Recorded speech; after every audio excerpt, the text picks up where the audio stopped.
Hello, Peter.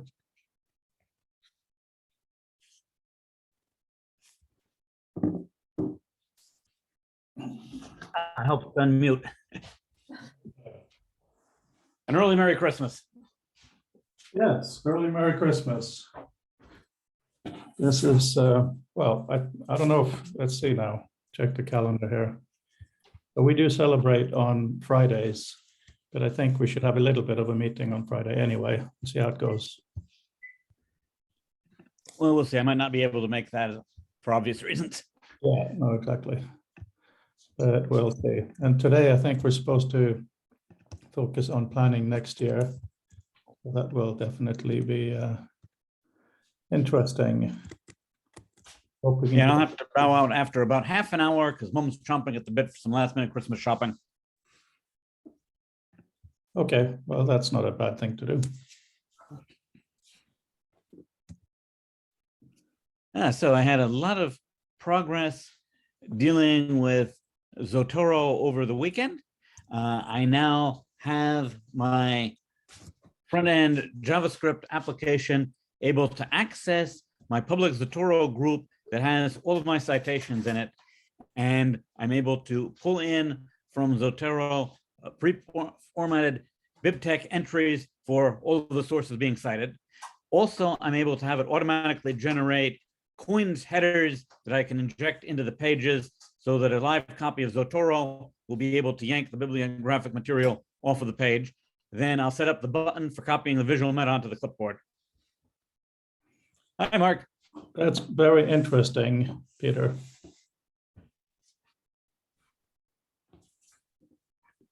Can that be made available within the next week or two somewhere so that I can use it in my thesis as a thing that exists?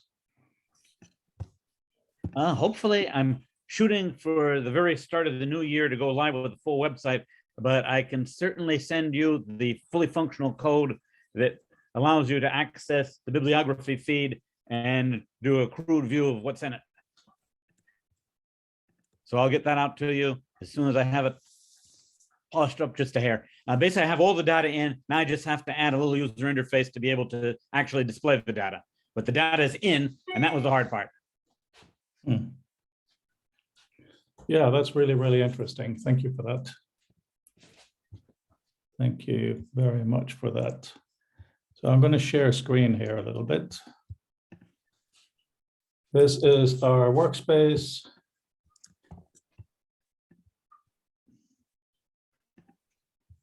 For bringing you guys back in. So I've talked to Barbara and she's okay for the 21st.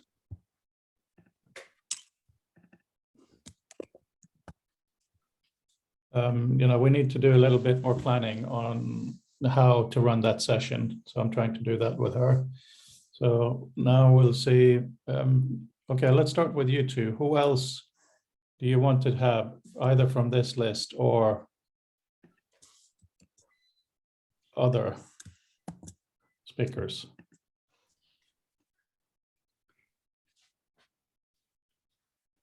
Oh, I think we should get that expert on domain-specific languages. I sent you some of his stuff a few times. Who is this? What's the name? Remind me, please. Oh, hang on. Let me just check my email. I always mangle his last name. I'll find it in a minute.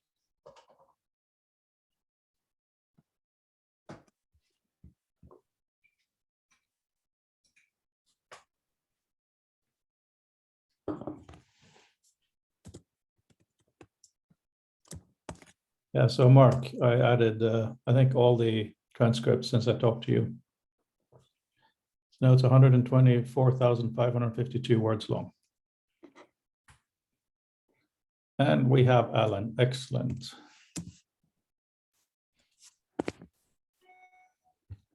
Alan, we're going to start on the planning our monthly things. I just want to show you something kind of neat. So one of the things I'm doing is expert interviews for my thesis, for my PhD. And that's supposed to have all kinds of analysis and weird stuff. So what was kind of fun was, because I'm using visual meta, obviously, So let's say you are reading Simon, and you're not so sure. So you just select that text, you Command F. Okay, you see, it doesn't always work because of the stupid PDF. What's going on here?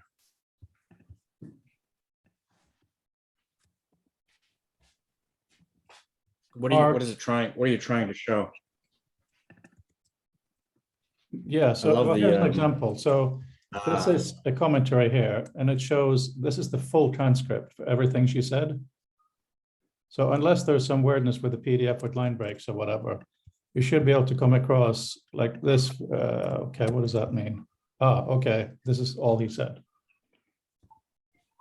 I'm sorry. So in this case, it's showing every time that the phrase, well, for me, one of the dependent, regardless of who said it, like, is that what's happening? Like essentially like a search, like a find on the page. That's all it is. But the reason I'm showing it to you guys is so with the issue of line breaks and PDF not understanding that, let's say you're reading this section here and you want to know if that's correct and what the context is, right? So you select almost a random bit of text.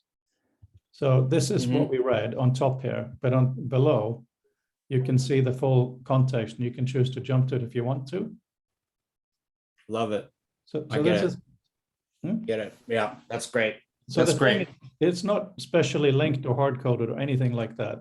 But the reason it relates to visual meta is this heading here tells you that it was under his transcript.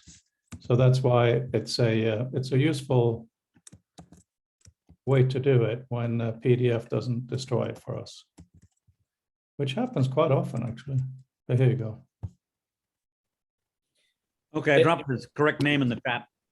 It's Okay, Federico Tomasetti. Okay, so today we're going to focus on this, right? Planning.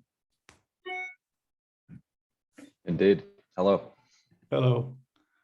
And oh, we have, I'm looking here. We have David also today. You were Greetings, everyone. you were outside of the screens. I couldn't see you. Do you want to spend a few seconds introducing yourself? I got your emails last week. I'm glad you're here today. Sure. Yeah. So my name is David Benjamin. I live in Tulum, Mexico at the moment. I'm a refugee from Silicon Valley. I was bumping my head against the wall trying to get their attention for about 10 years with 2 different projects. And now that I've left, things are blossoming in both of the projects. One of them in particular is really very much related to the work around the future of text.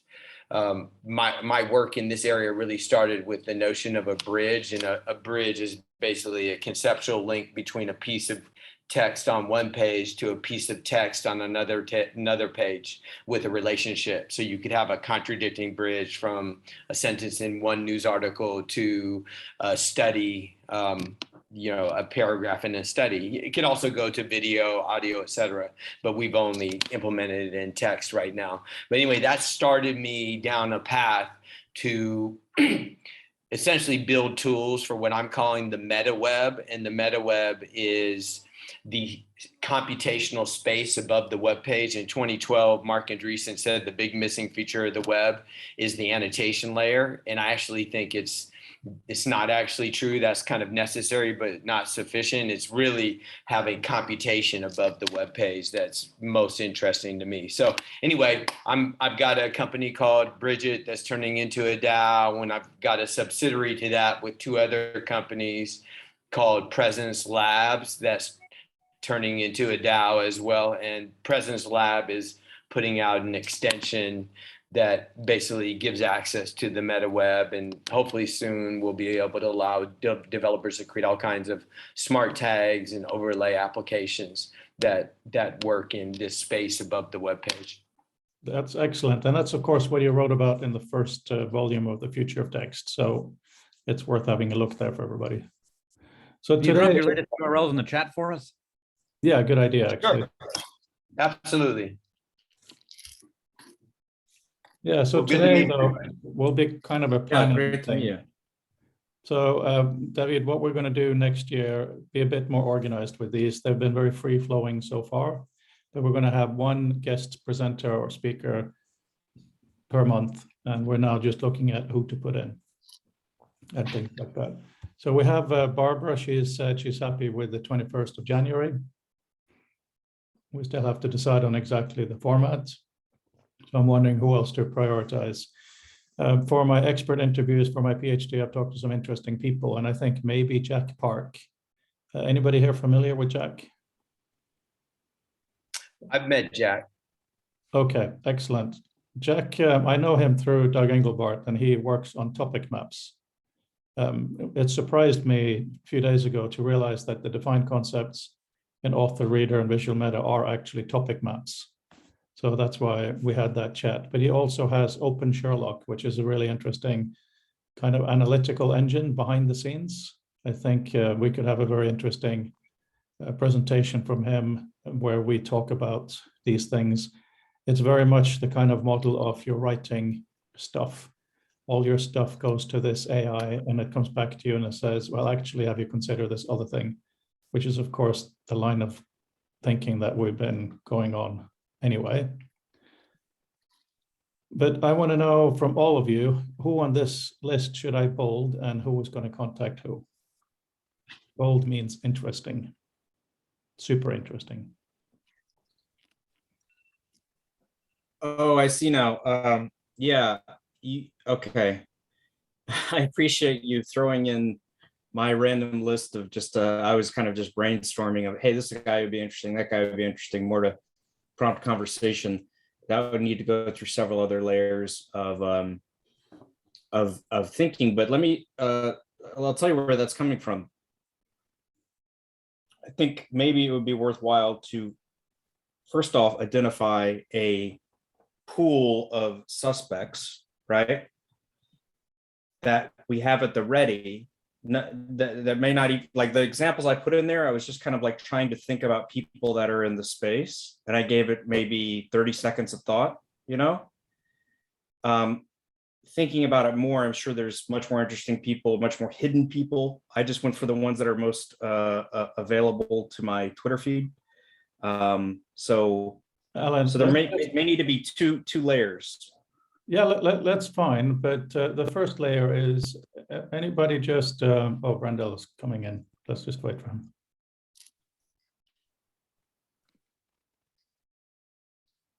Hi, Brandel. We're joined here by David, who was in our first volume of the book. I'm going to repost a link to his site so you have that. What we're predominantly doing now is just trying to get organized for next year. And oh yeah, first of all, who will be here and who will not be here on Friday? Will anyone make it? It's Norwegian Christmas Eve on Friday, but I'll still be here a little bit. I'm not going to be here. So we have two, okay. Alan, Brandel, David, Peter. Oh yeah, Peter already said no. I may be able to. I can't say right now, but there's a pretty decent possibility that I could come through. Okay. Brandel, Alan? Yeah, I'm sure I'll be able to make it. Okay. I am not even sure what day Friday is. Christmas look Eve, at this. 24th. Look at that. Yeah. Huh. And here I thought it was still January 7th. Anyway, I don't we'll have a little bit of a chat on Friday, but today, I'm going to be pushy for once, and I'm going to force every one of you to give me at least one name of somebody you really want, and then we can start filtering and weeding and having fun. You were still on you, Alan, because you were alphabetically at the top of the list. Give us one name you really want, or two. I think Ian would be a great. Okay. So here's another. Okay, if we're talking about on the level of Barbara Tversky, Caleb Scharf, even though I don't know him, you know, if we say like, hey, we're having people that have written books, I'll say that he's come out with a book that's fairly interesting recently. It might make more sense to do a book that we've all read, or some of us have read, like Masters of the Word, or something that is maybe a little bit older. you know. Hang on, but- who wrote Masters of the sure. Word? Who was that? Masters of the Word. I'll tell you.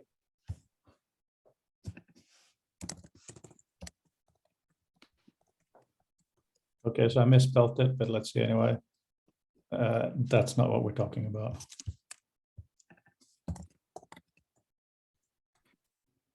Okay, we're thinking about this person.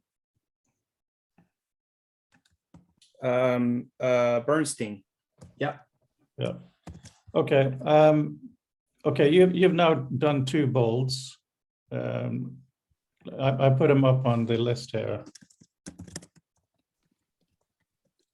A little whoops. Okay. So Brendan. Hey, I don't know who wrote Guy Who Does Metamuse podcast, but that's Adam Wiggins, and I would love to have Adam Yeah, Wiggins. he's great. Thank you. Yeah. I forgot his name. Okay. David, do you have anyone you want to force onto the list? You know, I don't know most of those names on the list. I do know Jamie Joyce, and I enjoy her perspective, so I'll say her. Yeah, I mean, she's, yeah, absolutely worthwhile. Brendel, who do you want? Actually, you're on the list yourself. So I'm going to bold you. Thank you. I've been thinking, trying to find the people about information. The people I want are yeah, largely about information rather than text.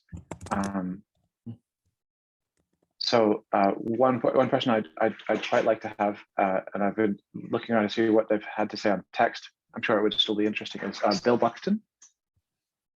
Oh, that's semi-familiar. Can you remind me? He is at Microsoft Research, and he wrote a book called Sketching User Experiences, Getting the Design Right and Getting the Right Design. And he used to be at Autodesk for a long time. Oh, okay. And so he designs, yeah, information scapes and information systems. Okay, that's excellent. And then we have Peter. Sorry, Alphabet went to Oh Peter. yeah, sorry, Bill. I've talked to Bill Buxton before. He spent a day at Home Depot when I worked there. He's fantastic. Were you in the hardware aisle or the software aisle? I know, isn't that funny? Exactly. Yeah. Right. Cool. Brendel, yeah, we just did you. Now it's Peter and then Mark.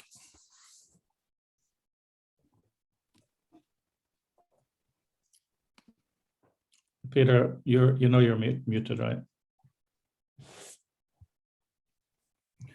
Okay, Peter may have stepped away. Mark, who do you want on this list desperately? Doesn't have to be someone's here, obviously. No, I don't have a particular burning sort of person at the top of the list. All interesting. Something that's missing there, and I wouldn't know where to start looking, but is something that pushes us beyond Roman script, so into other languages. Okay. Uses of text outside effectively what's heavily dominated by the Anglophone world. Okay, so that's your homework then, find someone. Yeah, I think that's a good option, but I think for now we just need to nail down a few people. And I think, Sure. Yeah. I think we should, we're doing pretty well here.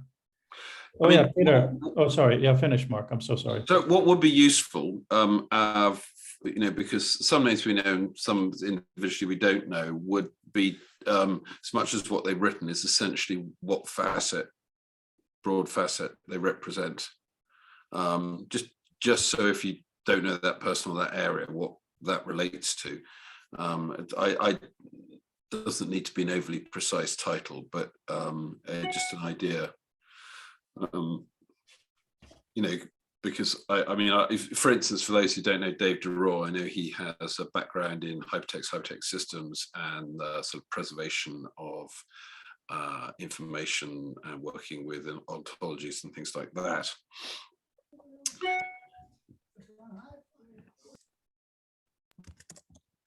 It actually, sorry, and before I pass over to Peter, one just side thought. I mean, I don't think it's necessary for the list, but Pip Wilcox, of course, moved from Bodleian Library to so she's now something at the UK National Archives, which gets us into, which gets us into the field of preservation of texts, both paper and digital and things. So that might be something interesting, or she might have a suggestion of someone who's Mark.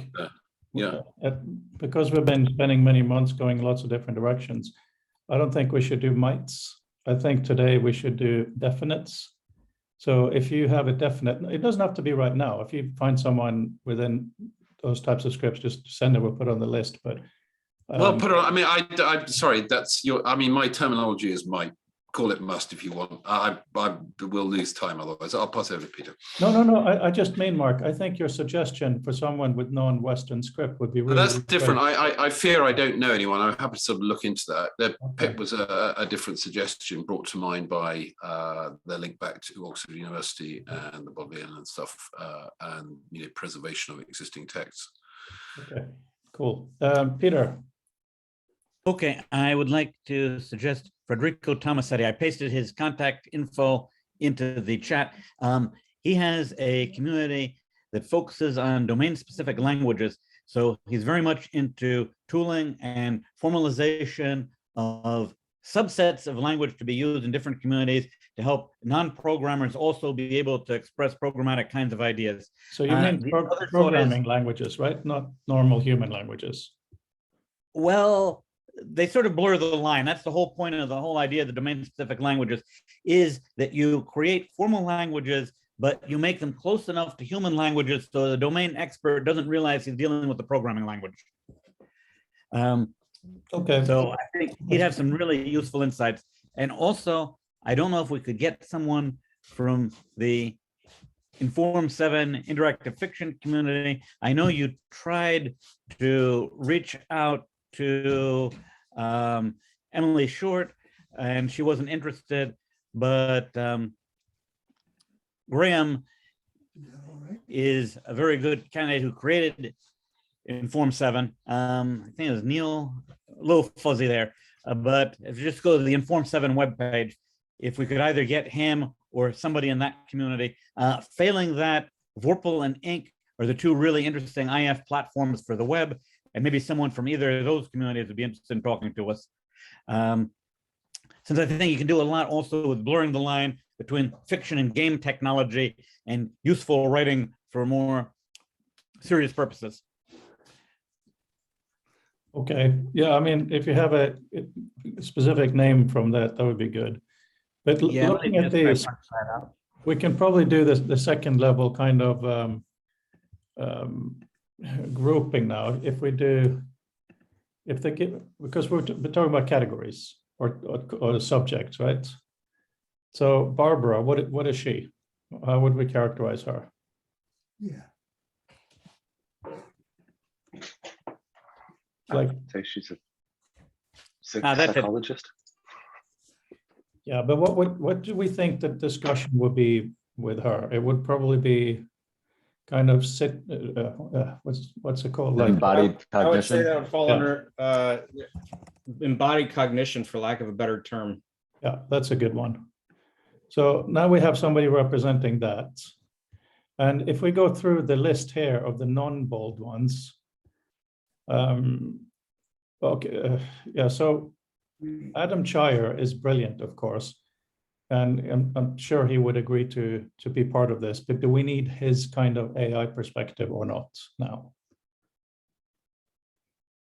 Well, do we need, would it make sense to copy this list and paste it somewhere else into a different sheet before we start Xing people out? Because I agree that we do need representatives for each kind of area, tangential area that we're interested in, but doesn't seem that we're in the pruning process just yet, considering that nobody's actually accepted except for Barbara. Yeah, I mean, what I think maybe we just do here then is just maybe categorize them here. I mean, I don't know why I'm doing all the work. Let me give you the link if you don't have it already. Get comment. No, we don't want Yeah, I'll that. go crazy on it. Yeah, not surprised.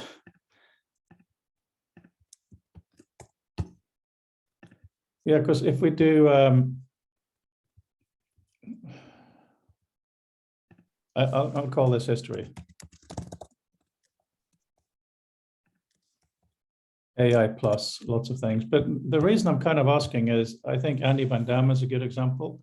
He represents early history of hypertext, of course. Is that what we need right now, or do we have enough of that in our community? I think this is an excellent angle to go in. And so perhaps even rather than, well, we can do both ends, but I think it's a good exercise to even just say, what are the topics we want to make sure that we cover, right? Like, and starting with embodied cognition is excellent. I just threw in the chat David Clark because he worked under Vint Cerf for a little bit. And in that case, whether or not it's useful or not, it would still perhaps be different take than Vince, but what it's about is kind of like understanding the platform that makes up our daily lives, right? And the book is called Designing an Internet. So it's about a speculative, I mean, it goes into the speculative opportunities of the internet, but it's based in, here's why we made what we made. Here's TCP IP, right? So getting a, that's super important. I think we have to, okay, so we're definitely going to invite him if you don't mind. So I'm just going to totally need to, because he's not been invited, just, okay. By the way, so tomorrow, 8:30 UK time, there is an interview with Vint and me on the BBC World. So I'll give you the, look how empty this is, it's ridiculous. I'll give you the URL if you want to listen to it then, or later, there'll be a podcast. Also, in terms of people to invite with the expert interviews, I'm also interviewing Richard Saul Verman this week. He's the guy who created TED. Love it. He has one specific perspective. Shall I invite him? Yes. He's fantastic. What do we put him under? What do we call him? Well, he came from the information architecture zone, but he's Big so much picture? more. Should we call him big Yeah, picture? big picture. Yeah.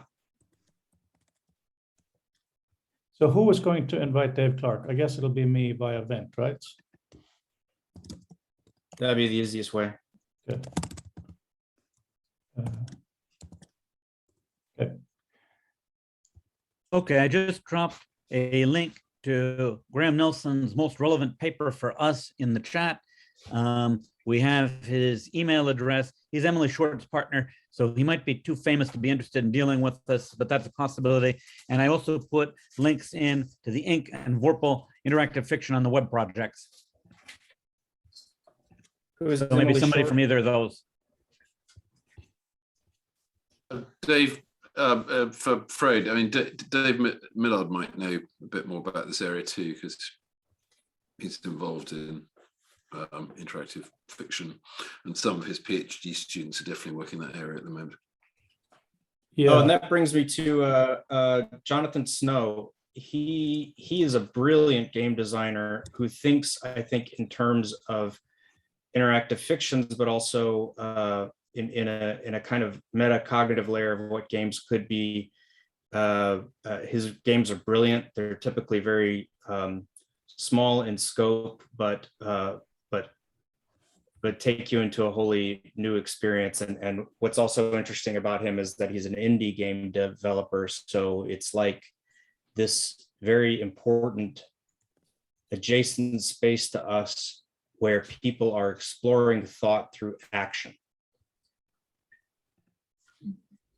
I think that's a good idea. The reason I'm just changing the screen to this, this is the transcript that I have through a very good human transcriber for the expert interviews. So I'm just thinking, you know, he's good. He's not super expensive.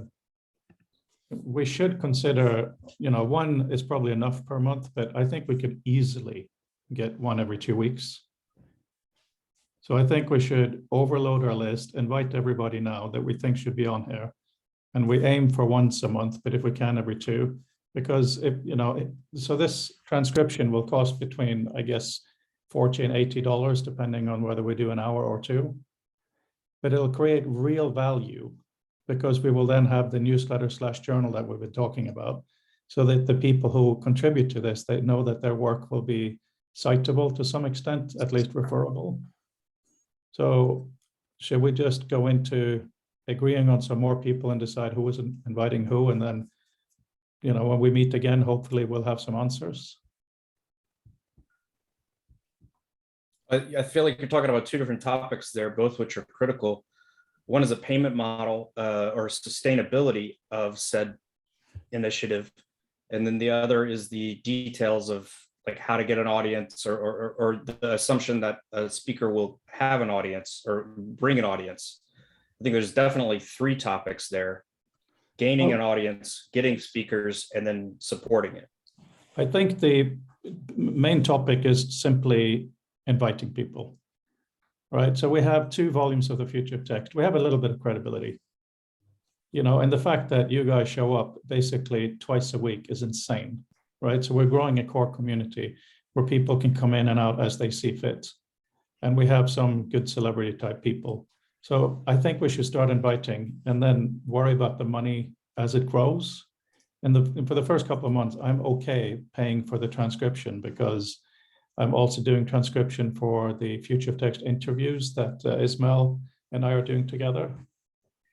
And in terms of growing, I think my feeling, and I'd really like to know what you guys think, is we announce it through all the usual channels at the end of the year now that we are going to be starting this. But I feel that maybe we do a second marketing push around Easter, you know, roughly 3 months into the year, because then we can say, hey, look, these are the last 3 months worth of dialogue. Come and have a look and join the future.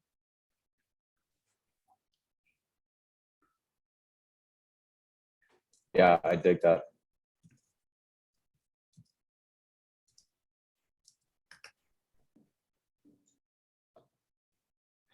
So, okay, let's go just top down then. So Bill Buxton, who was inviting him? I don't know him, but I guess I can try to figure out a way to do that. Okay, so Brendel will. If that doesn't work, Randall, let me know. I don't think he remembers me, but I can always try. Excellent. And, you know, if you guys want to write a draft email, send it to the group so we can say what we've been doing, make sure we've covered and we all look big enough. You know, feel free to do that so we can have a boilerplate introduction for everybody. That would be cool. Thank you. Yes, I'll get something together and run it past everybody. Fantastic. And then we could just copy and paste that. Jamie Joyce. Yeah, I think she would be good. David, do you want to do that or do you want me to do that? I could reach out to her, sure. Good, but also I think we should, for all of us, try to have a boilerplate. Maybe we even write that at the end of the session today of, you know, we're amazing, join us. Can we get like a Vent Surf seal of approval for just basically any emails? Can we get like a watermark that says like surfing the vent or surfing the web? I don't, just kidding. Well, we have this, right? I think that There's a browser. What? So these are the contributors to the book, you silly. I see now. Right? Okay. So these are people who are actively involved. I'm perfectly happy depending on who you're reaching out to include these names, whichever names are useful. Because to me, the books, our weekly series, and the annual symposium is the same community. And also, if you want to look at, for the symposium, in the olden days when I was starting this, I asked for some testimonials. So this is what people have been saying about our community. So if you want to cite these people, you can, they're amazing. So we have. I'd like to challenge the group, not to sideline the invite initiative, because that's definitely the way to get started. But when thinking about people to speak in the spirit of future of text, I would think about people who are not necessarily credentialed or recognizable immediately, but are just fantastic at the talks that they give and the way they present and the ideas that they have. Oh yeah, Alan, that's a really important principle. I mean, the future of text, when they are in the flesh, I have never done an introduction. I just say the name, because whether they're famous or not is irrelevant. The fact that they have a passion and a point of view is the only criteria for being there.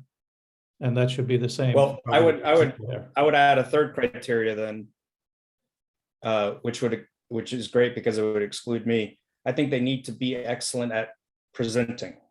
They need to be concise in their ideas. They need to be well spoken. I know it's a really garbage way to present it, but there's a point in there. So walk and chew gum is what you're trying to say. I don't know if I agree, Alan, because I think we have a very warm and positive community. So if someone comes in, it's because we all know a little bit, at least in the core group here, we know a little bit about who they are. So if they present incoherently for a few minutes, we will know how to prompt them, and we will carry on a discussion that they can be a witness to, jump in or not. I think that's much more important. That's a fair point. Okay. We need to handhold them, you know. Yeah, because if I understand, we're not so much looking for a formal presentation as exposure to basically somebody opening the door to the following discussion about how that person's area of expertise pertains to the wider future of text. Yeah, we're not talking about a TED Talk for sure. I don't mean that, but I do mean, I guess, knowing that someone has a good ability to encapsulate their thoughts and present them is great. And there are some famous people I can think of that are brilliant, but they are just kind of a wreck when they're in front of a podium or when they're talking with a group. But well, so this is the discussion I've had with Barbara, and because she's quite amazing and we know her work, it goes to the points we were just discussing. She, I think she got a little bit offended when I said, talk for 5 or 10 minutes. It really doesn't matter. It's about a group discussion. And then it went back and forth. And I was just trying to show her we're flexible. The fact that she's there, it is her time, the whole thing. It's not just her saying hi and we wander off. So here she's given us quite a good idea of what to expect. And this makes sense, right?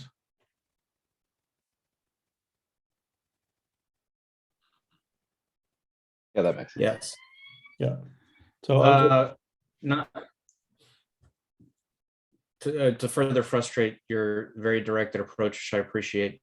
Does it make sense to have, I know we talked about this before, not to necessarily interview the guest, but to have someone who is responsible to be a foil as needed? Someone who, say, for instance, in this case, would have read, Mind in Motion, right?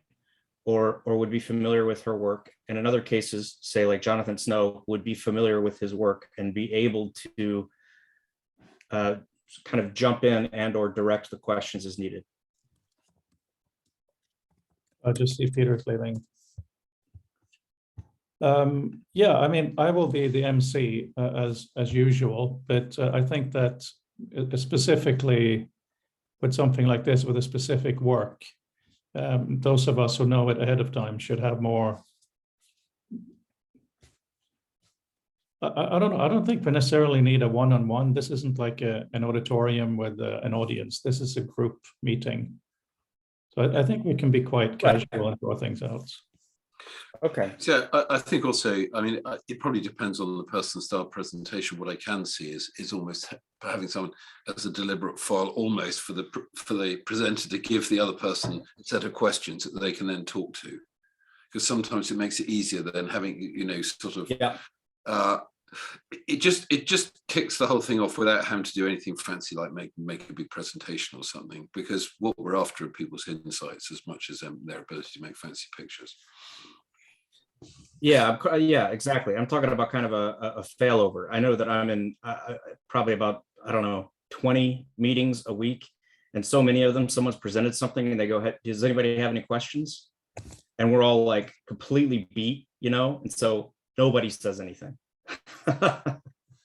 Back in 1 minute. Well, while he's gone, we just had the first Xanadu town hall yesterday. It was recorded. And one really interesting thing that honestly we should be doing here instead of the sheets is a Miro board, where we'd be able to explore the space much more intuitively. Anyway, and it was a great exercise for that. And at another time, we can go into how there's so many parts of the Xanadu thing that essentially are future of text. I mean, it's the same flip side of the same coin, if not the same thing. I'm still kind of struggling if it is something different. Do you have a recording link? Yeah, supposedly. Let me check. I signed up for a separate Zoom account just to get it. So assuming that went through, I should have it. Cool. What's happening with Xanadu? Is it something that's going to be launching next year? Or you got any funding? What's No. That's well, I might have to change this when Frode comes back, but it is more like the Federalist Papers for Tools for Thought. It is absolutely not a product, but it is saying, hey, there's a lot of overlap in how things are done. And either we can we can agree to and make explicit some of these things that are agreed that seem to be common traits, or we can find the flaws in them. Sort of like if you have a zipper on your pants, you expect the zipper to go up rather than down. All right. Yeah. Hey, Frode, we weren't talking about anything. Of course not. Don't worry, it's recorded. Yeah. For transcription purposes, mark this spot. Right, okay. Let's just get more people and then we go back to the formatting discussion. How's that? But we've been procrastinating for months now. Because, I mean, that's why I think this will work. That's what we do. We go all over the map. I'm not worried about these being like TED Talks. It's more like get people in the room, present whatever they want or not. And we're not going to be, like you said, Alan, bored at the end of the week type thing. This is the only people who are here are people who really, really want to be here. And Laura, we need to invite, right? Yep. She's clearly a given. And what do we do? What do we call it? Productivity?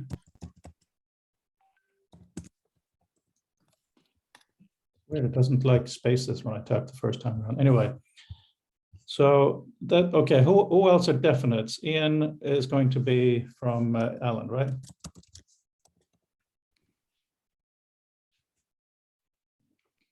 Muted Alan. Yeah, yes, and he's productivity as well. Brings up another point. There may be some of these topics that, like say, for instance, games, where it may make more sense to have 2 guests, 3 guests, you know, that all are in the same circle and are dynamic in their own way. But that could overwhelm it too. I think the way we'll deal with that is, you know, get it scheduled out as soon as we can. And then please tell the presenters that if they want to go to other ones, they're extremely welcome. It's a community after all. Okay. Tell me, okay, so this MetaMuse, Adams, whom I don't know anything about at all, I think there's a strong interest, at least two people, I think Brendan and Alan said him. Who Yeah, he will would- invite him? I don't have a relationship with him. I am part of the Ink and Switch group, but I could try to reach out. I don't know if it'll be successful or not. If anyone has a relationship with him, go for it. Everyone's quiet, okay. He would be And one of two groupings. One would be, I suppose, general like human-computer interaction. The other could be like organizing research groups or labs. That could be an interesting topic to go into on what he's done with Ink and Switch. and Frodo, I'm going to go ahead and deprioritize a couple of these that I threw in there once I find the Google Sheet again, because I don't want to dismiss them out of hand, but there's a couple of these that would be necessarily or would wind up being product demos or talking about a product, probably, right? More than, well, I want to vet it to make sure that we're talking about a topic rather than their product. Well, Alan, we could also, because I really think we can do every 2 weeks. Every other week could be product demo. Interesting. Because, like, there's a lot of products that to have the human introduction is really a benefit. And, you get to talk to the developer, that kind of thing. What do you guys think of that?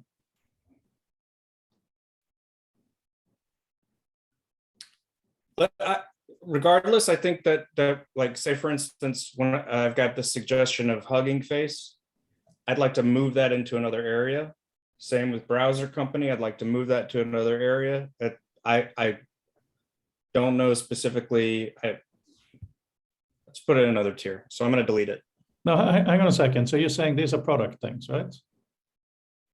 So you want to have Yeah, there are a lot of interesting people in both of these companies, but I couldn't think of one immediately at the time. And so I would want to go through a vetting process of those, but like, I want to put a pin in it for both of those, but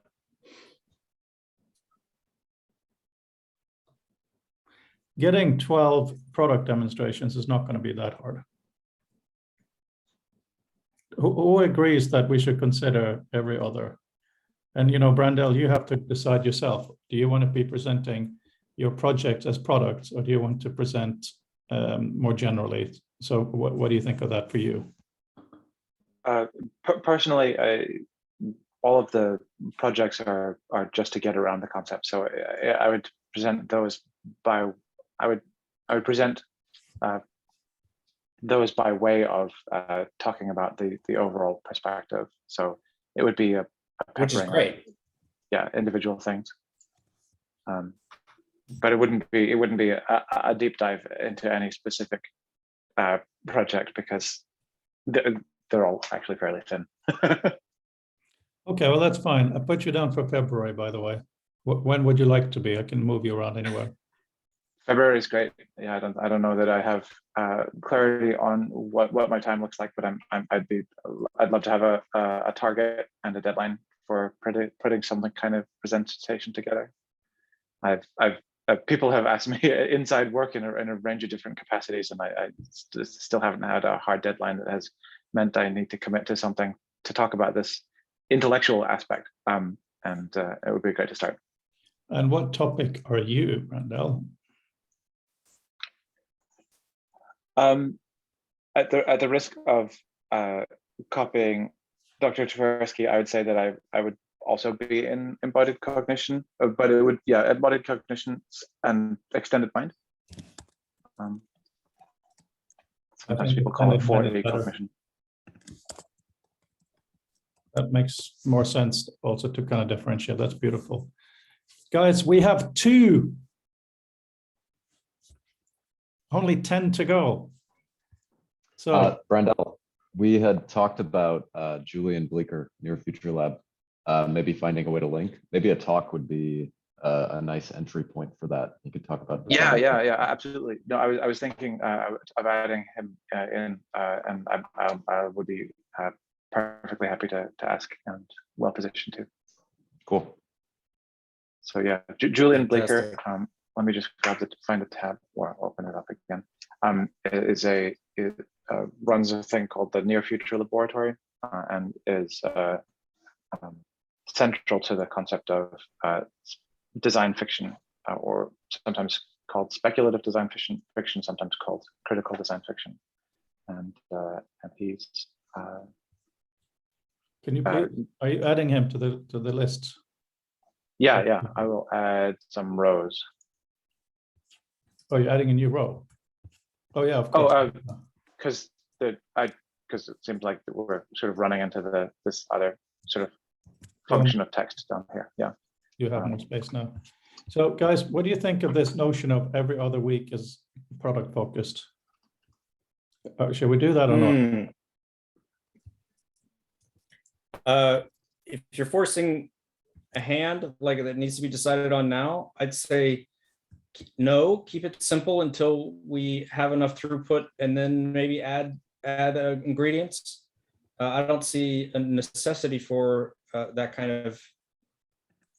of thing, but that's, I think you're pretty hot to trot on 2 times a month. So yeah, I'm doing this now, not to force the issue, but rather to have space for it. And also sometimes we're going to be, this is probably a better way to do this. Hang on. I've got to jump all. This is fantastic. I guess Merry Christmas or any the holidays in general. Okay, so you have one homework, and that is Ian. And Easy enough. good. Okay, see you later. See you, Alan. Okay, so let's just go through this and see. So anybody know Bernstein, William Bernstein? So we don't go there yet. Adam Chire, do we need his perspective at this point? He's been very supportive to our work, but he's also very busy, so he kind of comes and goes. Okay. No, I'd say it's not something that's a rush, in that to a certain extent it's a thing that's reasonably at the front of people's minds enough, which is no disrespect to the depth of his knowledge and things. Yeah. But there may be some other things we want to pull up into the mix, if only because then when we circle back round to the broader canopy of AI, there are more things to sort of knock against it. Okay. Yeah, that's fine. Do we want Andy's history perspective or not?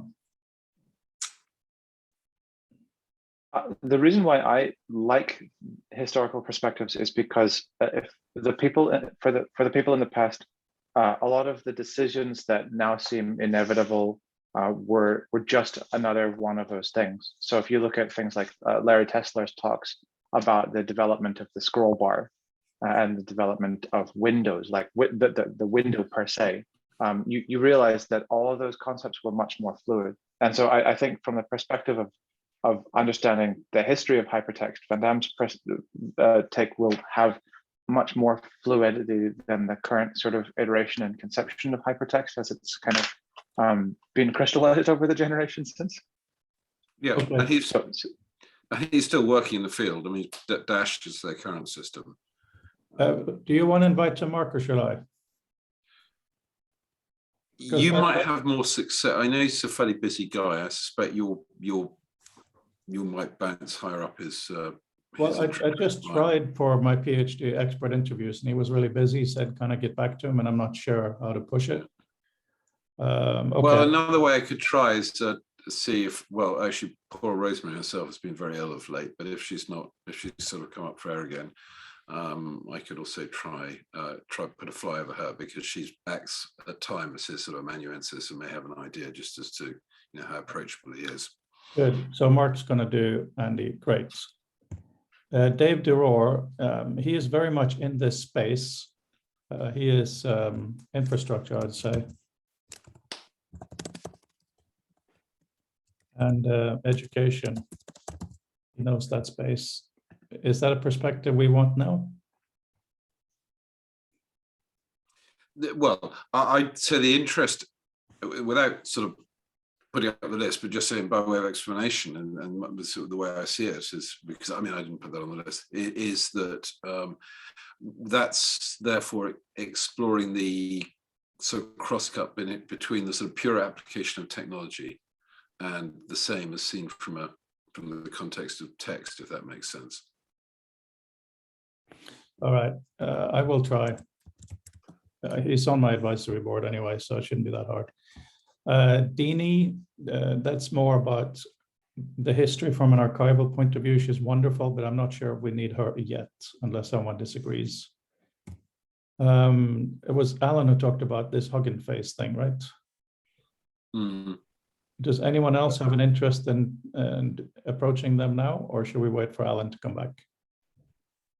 That might be one of those same, as it ties into machine learning AI stuff. If we chunk those together a little bit down the road, that might be useful. I don't know anyone there either. Okay. So yeah, let's wait a bit because I would like to invite Jack Park, if you don't mind, because he does, are you familiar with Open Sherlock? He does interesting stuff that is really relevant to a lot. We talk about AI machine learning in this group. He's actually built stuff that has APIs. If I now manage to have a huge success with my company, he will be one of the ones I'll be investing a huge amount of money in trying to work with, because he has the magic behind the scenes that I just don't understand, but I understand the results of, kind of thing. That's exciting. Cool. Yeah. So that's, we went to AI, so that I just jumped down. And Laura's easy. We're going to try her. He's probably going to be demo as well as he'll be one of those in between. This Jonathan guy, who mentioned him? I think that was Alan. Okay, so we'll wait with that. Brett Victor, genius guy, extremely hard to get a hold of. I had one meeting with him, it was really nice. He presented at a Future of Text without recording. After that, I haven't been able to get in touch with him. Anyone know him? No, it would be incredible if he gave a chat, but I do not have any access to him. His area is what? I could ask Alan Kay. Alan Kay is ill at the moment, or rather recuperating. So Alan obviously knows Brett, but we could ask Alan to be there as well. He would have a good perspective, wouldn't he? Yeah, that'd be let Alan cool. stay. So Gordon Brander, that he's like a different community, so that would be a good overlap. But do we need him as one of the originals? He'd be a demo too when he's got his subconscious tool coming. Yeah. Of course, yeah, But that's probably Q2. Okay. So we will invite him if and when we've decided on doing the demo days, right? If we do want to do demo days, as part of the research that I'm doing right now, I'm talking to a ton of people who are building these tools. So I've got good access points to some neat software that's coming in the near future. Yeah, please. Why don't you put together a list of who you want and just put them on here? And cool. Because part of the problem of my professional life has been, if I present the kind of philosophy of what I'm trying to do, people say, well, what is it really? But then if I present a piece of software, they say, oh, you're just selling something. That's been an issue. And I'm sure I'm not unique in that. So I would really like to have demos, but clean demos. Like we all know you're being sold an idea and a product. That's wonderful. And then the next meeting, we talk about the ideas, right? Mm-hmm. Yeah, that would be cool. Awesome. I'll start compiling a list here of people that, just based on what I've seen, we need to talk to. Okay, the Brendan curated list. Brendan, you're going to try Adam Wiggins as well. Josh, what is Josh Miller of the Browser? Browser company is trying to build a new browser. Can't get more. He was on He was on the, I have no contact with him, but interesting dude. He used to work at Mozilla, if I'm not mistaken. Okay, I'll put you down as a try if you don't mind. All right. So once we've gone through this list, I think we're going to draft a proposed email paragraph, right? And that's, yeah. Cato Minor, He's in the Rome community. I don't know him. I believe he's a researcher, but I'm not sure what his area of expertise is. okay, leave off for now. Jirba, That's Tudor Gerba. He is building Glamorous Toolkit and Leopard. That would be a really cool demo to have for sure. will you try? Yeah, I could reach out to him. So we have quite a few demos, which is good. And the Ascent of Information, what's that about? Is that a book or a website? Okay, here we go. Oh yeah, of course, that would be amazing. I'm familiar with that. Anybody have an in with Caleb?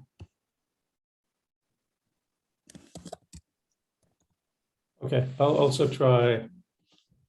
I have to be a bit careful because if I don't know them already, why am I inviting them to this rather than to the book? I guess I have to invite them to both, right? It's a nice entry point though. As a talk to our community, let's see how your personality fits type thing that you could then extend ahead to the book.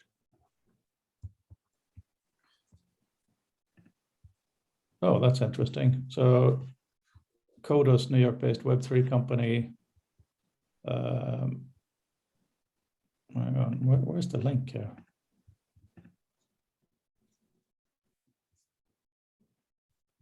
Is this interesting in this context?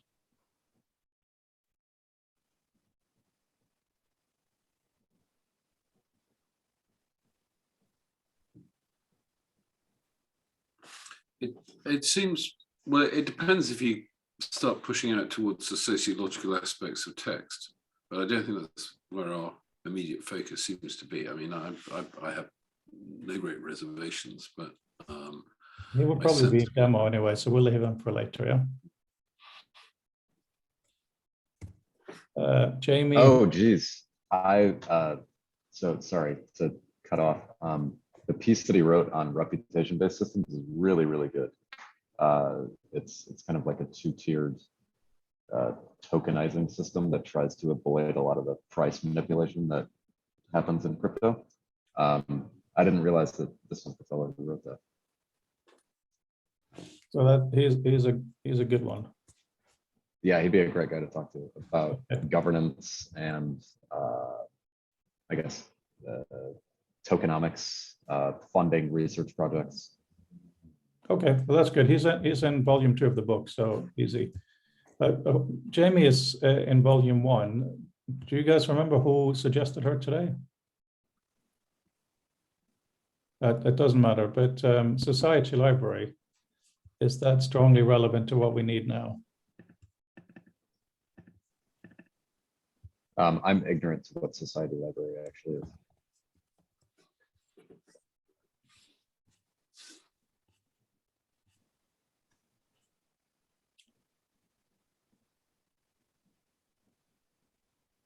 I mean, it does seem quite core to at least some of what we discussed, right? Yeah, for sure.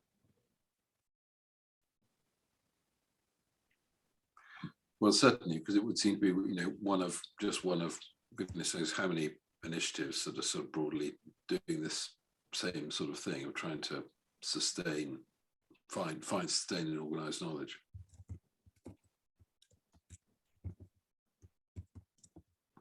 So Brandel, that was an easy one. You're here. Who do you guys know about Stephen Harnard? He was at Southampton for a bit. Now he's somewhere in Canada. Older pioneer guy, written a lot about hypertext things. I did an expert interview thing with him this weekend, and half of it was basically him saying, "Are you insane doing anything on PDF?" and then kind of agreeing that, there's no choice at the moment. But he is very much about animal cognition, human cognition, going to that level of presenting things. So he's not a square guy in the sense of rectangles.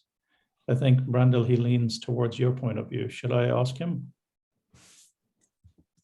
Yeah, the more the merrier. I mean, the more people interested in applying cognitive science to information, the better. I'll have to look him up. I'm ignorant of his perspective, but his background, Wikipedia looks really great. Another point that is perhaps tangential, but it may be of interest to people, is he was quite a player in getting some of the open access stuff started. So, I mean, I think ePrints that's used by Southampton and one or two others, because I don't know exactly who the formative group for ePrints were, but he was certainly, I remember him coming to talk to us when I was at Southampton about open access. So he's been very much a mover in that along the way. Yeah. God, look at all this. Where is he? Oh, no, that's. Apparently there was an app that made things where you could find all this stuff.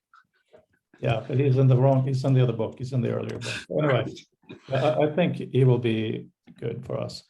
Dave Duror, he's kind of on current networks and stuff. I think you had him further up, didn't you? Or did you just move him down?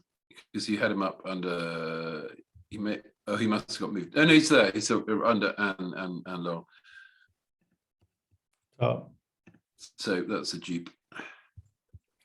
Pip, not sure about yet. This one, I will ask Peter. Peter. And then we have, who suggested Graham Nelson? Was it? It might have been. I know Peter was asking some things to do with interactive fiction and games and the like. Just scrolling back to have a look. I imagine so. Yeah, he's involved in Inform, which is the interactive fiction. Yeah. I'm writing a mock invitation here with you guys. I'm going to use Alan as a thought. Oh, good. Jacob is working. Fantastic. What do we call this? Future of text. We got to find a better name than open office hours. Salons is such a pretentious word. Unfortunately, I think I mean, the other thing that was a salon was also coffee houses. I mean, you could play on that to say that it's a virtual coffee house, but yeah, well, the thing it always makes me think of, but it probably falls deaf on non-British shares, is old Ronnie Barker's show, comedy of Open All Hours. It's every time I hear this office hours, it's sort of where my brain goes to.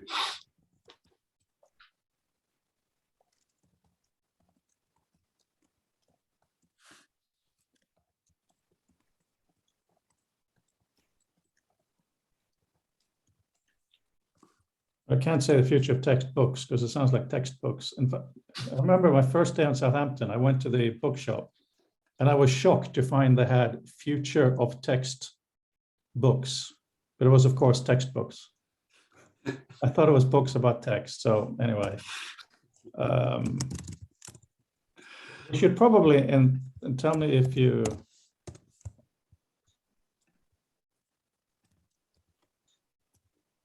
just and see what you guys think. Probably have a few of the famous names in here, right? It probably varies on whom you're trying to. If you're trying to get someone who's busy and perhaps tepid, it might help. Of course, if we're trying to get people who are less credentialed, they'll probably scare them away because they might feel it's all a bit intimidating.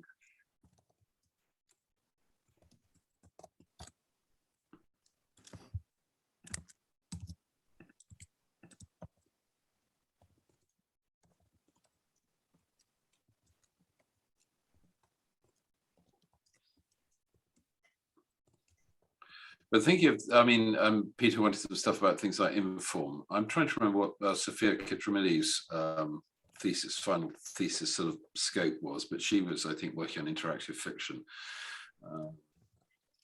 And might be someone who could give, you know, a view, if that's what we want, of how that feeds into the overall. And again, if we're not trying to chase around luminaries, because to a certain extent, we seem to have a list of people whose sort of tentpole is that they've done something, which is fine and important.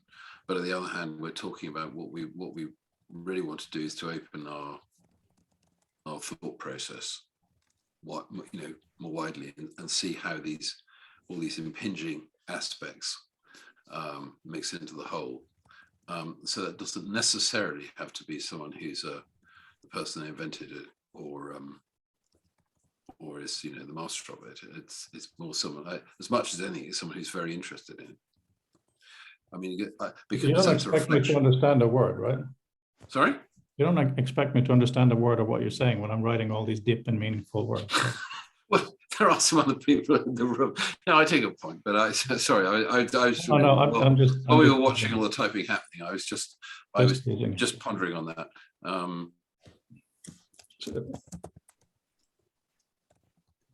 Contributors include. So I think we do it like this. What do you think?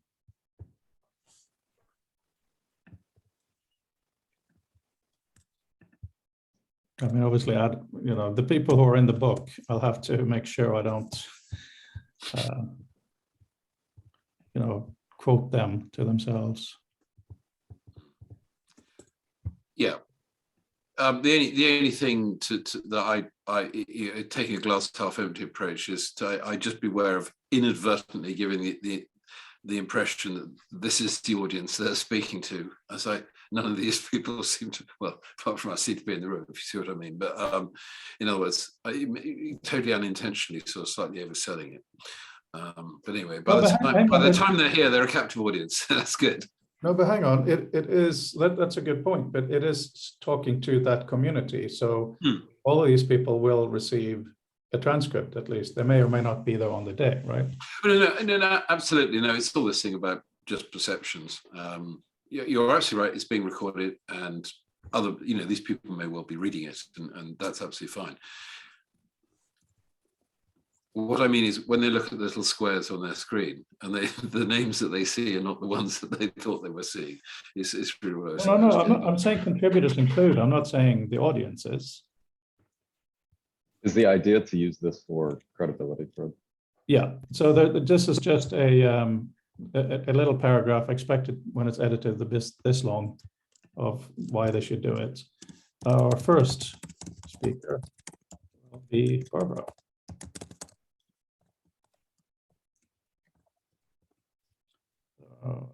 What is it? What in motion? Mind in motion.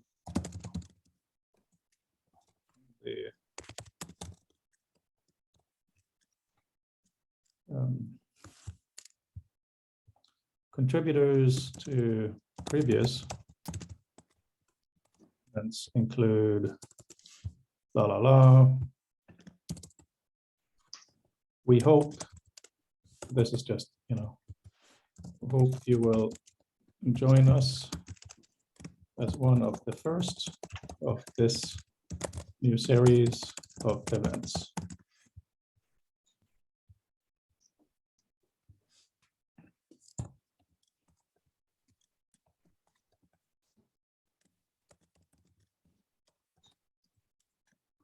Etc. Right, so I'll just I'm going to end with Stephen Fry.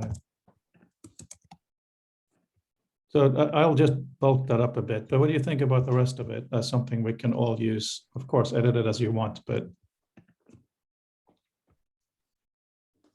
yeah, I dig. I would say probably just making sure that we add a link to either augmented text or future of text. Perfect.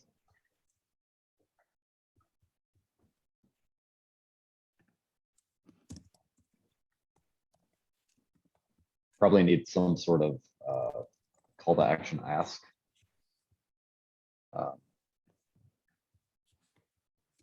Depending on if we're asking them to be a speaker. Yeah, this is definitely, special. Yeah.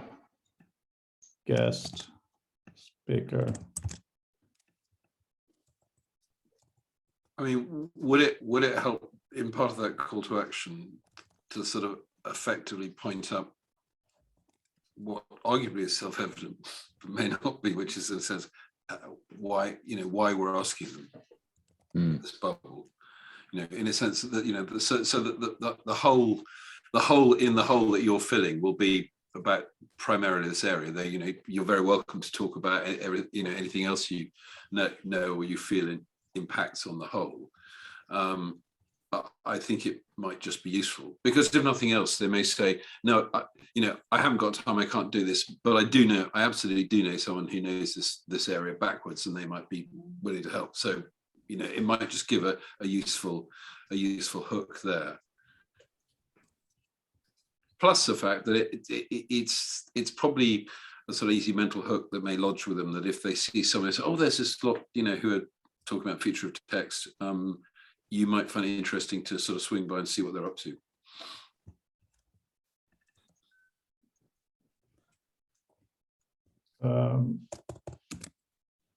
Hang on, I think Emily's texting me.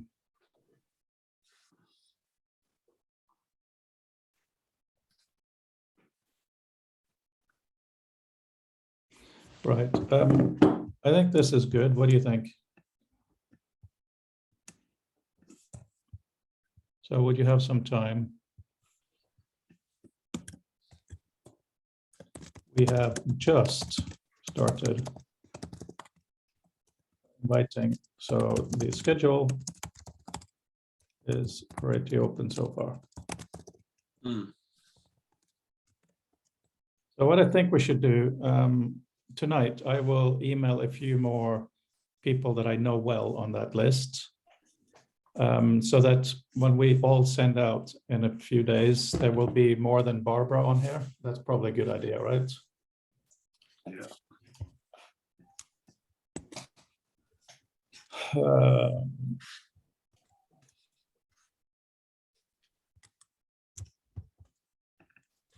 Is it Anne? Yeah, and Laura.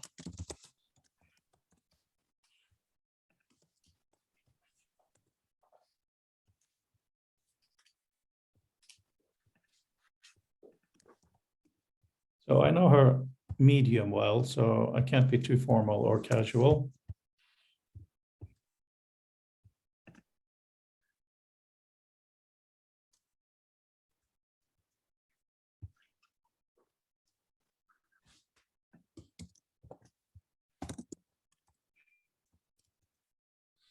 We need to refine more what our journal is.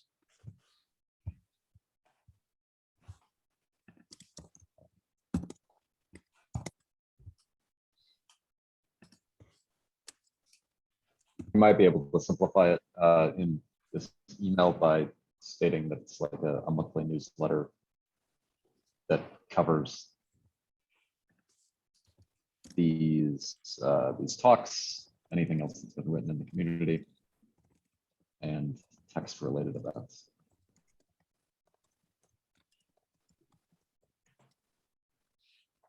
Should I mention our, oops, that's not what I meant to do.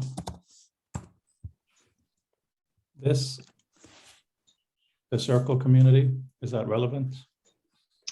Yeah, are we still trying to push that? Last talk that I remember us discussing this, it was a little up in the air if you were going to be spending money on this. Yeah, I was going to get rid of it, but Raphael persuaded me, and I completely agree. It's good to have a place just to put some notices and things. Yeah. So for the time being, I think it's okay to have it as, but I'm not sure if it's something to mention in a introduction.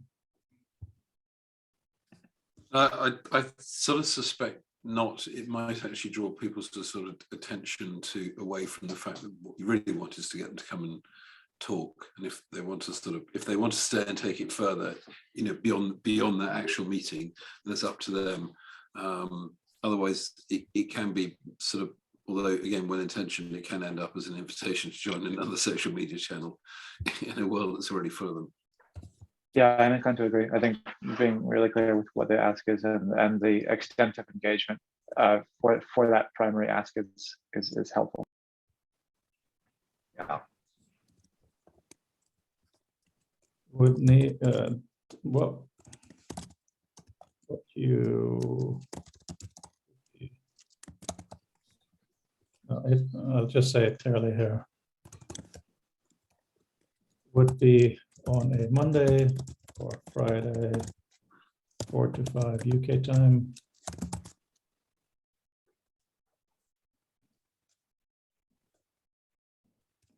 Yeah, that's it, right? Out of interest, I mean, I know it's not it's not as great as a as having a live thing, so you can have a Q&A. But if somebody offered to effectively record as a monologue, I guess you could say. I mean, you know, rather than, because it's the person's thoughts that are more interesting, perhaps, than, you know, bothering to make up bullet points to go on a screen with it. I'm not suggesting that's what we should ask for, but if somebody came back and offered that, that doesn't seem necessarily something we should bat away. I don't know. Oh, sorry, I got distracted there, as you probably saw, Mark. Could you please repeat? I apologize. Sorry, the printer's about to go in the background. I just to say, if somebody comes back and said, "Yeah, really, I understand, interested, but what I don't have time to do is to turn up at 4 o'clock on a UK time," but says perhaps I could record what amounts to a little podcast or something. I don't. Four Lions. Have you seen the movie Four Lions? Have you guys not seen the movie Four Lions? You've lost me completely. I'm just trying to explain the point that I don't know if that occurs. I'm just saying I don't think that's necessarily something we should immediately push away if it's a way of getting that person's input. I don't think we should invite them if they can't be for the dialogue. That's fine. Well, I mean, I have less strong feelings than you, so that. No, but I mean, then they can go and, people can go and view their work elsewhere. I think it's really the kind of Q&A that's the big thing. I mean, I'd agree that's the most useful thing. I'm just a pragmatist, that's all. Uh-huh. Right. So, should I send this?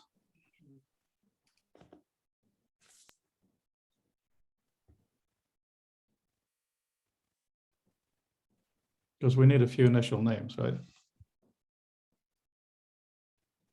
Yeah, I have no particular objection. I in terms of what I will do to invite Julian, I will just talk to him in Discord, but it's useful to have this to follow up as well that I can send along afterwards.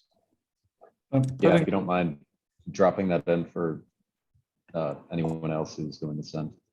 I was trying to paste it into the chat, but it doesn't actually work. Let me try this. Ooh, that's weird. Okay, I'll paste it in our spreadsheet then. I'll just paste it down here. Well, that's not good. Yeah, it's one cell now, so you can copy and paste as you want. You probably won't need my signature. And that closing IXXX. All right, I'll be sending a few of these right now. While we're here, if someone wants to do the same, if they have questions, that's cool.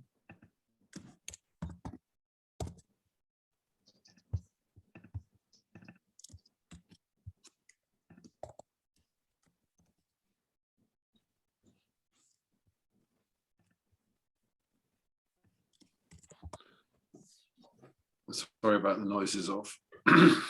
All right.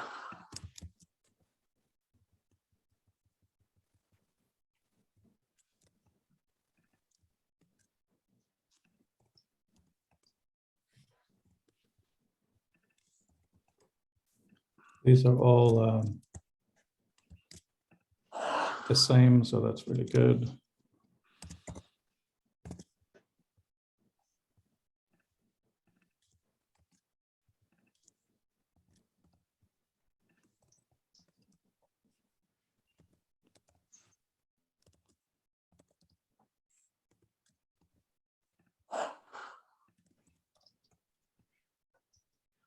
Save on, yes. We actually got something done today, guys. We didn't That's good. save the world, but we did get a practical thing done. I was just thinking, sort of watching names flashing up and down, just thinking in terms of stuff that Brandel is interesting, is whether there's sort of it's a connection across from people who are doing spatial hypertext because they're doing spatial hypertext, and the spatial element of, you know, what you're looking at in terms of you know, gesture and sort of a, you know, a larger thinking space.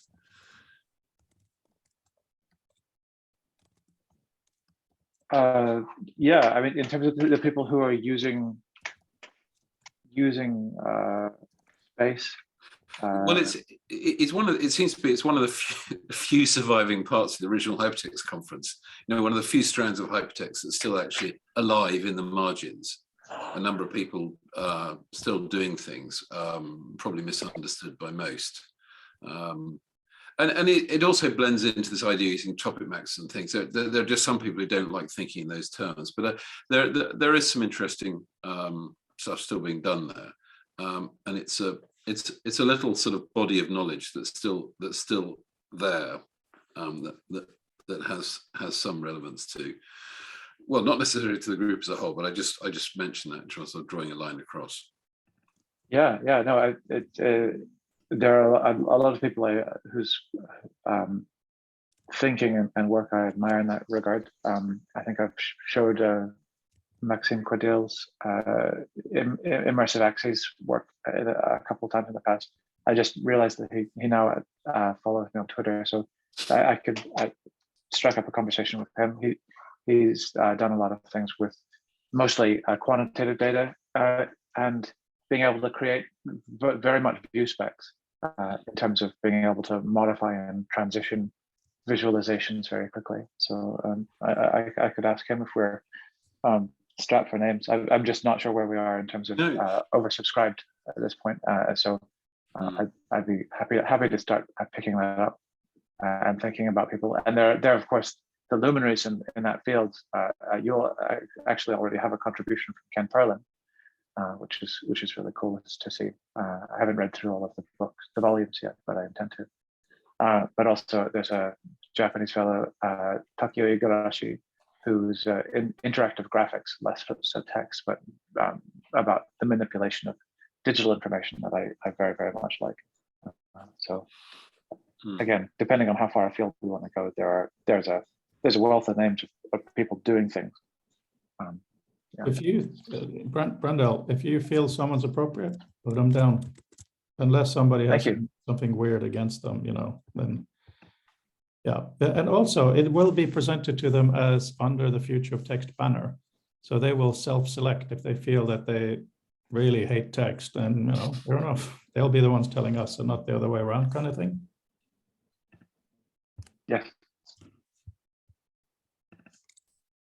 I must say that I also just, it's good to hear the sort of view specs turning up again, because it's a sort of it's a term that seems to have gone and died as far as wider used to go. I have to admit, it's not a term that I've heard being used by any people producing these things, but as a frame of reference for what it is they're doing, I think it's pretty apt. Sure, because the interesting thing is, because it doesn't seem to have a particular public title, it means it's actually quite often it's not so clear, you know, whether things are happening in that space. Because I'm also quite surprised in terms of the number of people who are sort of, you know, stopped in their tracks when you just say to them, well, it's perfectly possible to have the same data, in essence, the same information, text, pictures, whatever it is, shown to you more than one way. And it's not because of being dumb and stupid, it's just because it's never occurred to them. No one's ever said that. So, you know, this is why I sort of think it's a much undersold approach.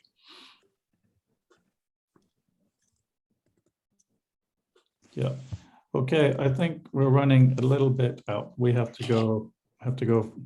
Edgar's girlfriend, yes, he's 4.5, but his best friend, she's hosting us for dinner tonight, so I have to get going in a bit. And also Jacob started asking me questions. I'm a bit nervous for tomorrow's BBC broadcast because they have something like 300 million people listening to BBC World. I don't think all of them will listen to this broadcast, but it's more than one. So I want to make sure the software is done well. So Jacob is bothering me here in the background. But we did well today, right? We've started doing something specific. Yes, this is progress. Yeah, it's fantastic. And now that I've committed to using our transcriber, he's actually a friend of Rafael's. He's Brazilian living in Holland. So he's not even a native English speaker, but I think he does a very good job. And he's responsive, and he does the research behind people if he needs to understand what they meant by certain things. So it probably helps having actually a not total native speaker, because they're less liable to go down a line of metaphor that, you know, doesn't travel well to a wider, you know, world readership. Yeah. So you wouldn't employ me in that role. So one of the fun discussions we'll have to have is decide what the journal is. Is it a monthly, a weekly thing? All that good stuff we can talk about in the future. But right, let me just look at the calendar again. So not everyone can make it on Friday, obviously. But most of us will be here Monday week, I hope, right? Yeah, I'll be here next Monday. Okay. I may not be, and I know I can't do next Friday either. Friday after, because again, I've got guests. Yeah, no, that's fine. That's New Year's Eve. So I'll be able to make it to some extent. Somebody's got to hold the connection open, but I'm very, very grateful for all of you being a part of this. It is very, very exciting. And as I've talked to Alan a little bit about before, stretching into different communities and different things is important. So if there's something you guys want us to go towards or connect with or whatever, yeah, that's all good. We'll keep talking. Cool. All right, thanks for today, and see you all very soon. Bye for now. Likewise. Bye. Happy holidays. Thank you. Happy holidays.